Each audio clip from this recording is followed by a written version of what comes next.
Weh, betul ke orang Kuantan ni kabarnya lah dia tak ada lorat-lorat. Dengar cerita dia cakap canggih, cakap Kuala Lumpur. Sungguh ke orang Kuantan ni tak reti lorat Pahang ni? Ha? Sungguh? Kalau sungguh, guna gaya kalau kawan ajak cakap pekan. Nak, mari kita pergi ke perkataan yang pertama, iaitu babe. Gua ni gaya kalau customer tu dia babe ya. Babe betul lah. Dah lah telefon tu bukan bangsa telefon terkenal tu. Nak kena custom pula dia punya screen protector ni. Boleh ke buat di sini kalau jenis-jenis orang babe tu? Boleh. Oh, senang sangatlah kalau gitu. Maksudnya telefon China ke telefon mana pun boleh belaka buat. Dia babe oleka je kepala dia ya.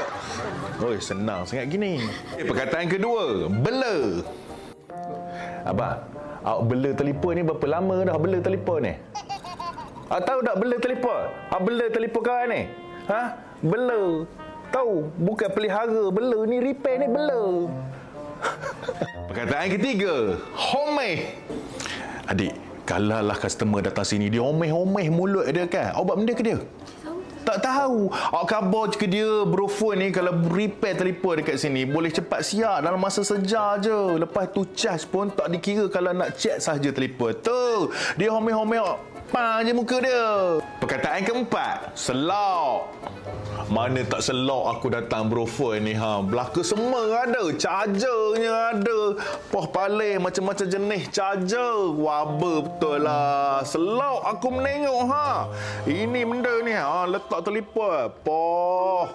Murah-murah pula tu harga ni. Dah lah boleh repair telefon. Lepas itu macam-macam aksesori pula ada. Selok aku dah buatnya. Dan perkataan terakhir adalah mamoi. Awak ni tak mamoi ke menengok benda ni halus je tu? Dah lah dia punya chip tu semua kecil-kecil benar lah Mamoi kalau kau menengok. Kalau kau bangsa gini lah. Poh, tak nampak dek mata kawan. Tapi laju awak buat kerja je. Pandai betul brofon ni. Orang Kuantan dah faham dah cakap pekan? Faham? Faham bagus. Faham tak sana tu? Faham bagus. Jadi kalau dah faham, katalah awak semua ada telefon rosak tak boleh nak repair, datang je dekat brofon ni sebab dekat sini semua masalah tentang gadget awak tu boleh diselesaikan dalam masa 1 jam sahaja. Kalau nak tahu lebih lanjut, follow kita dah tag dekat bawah.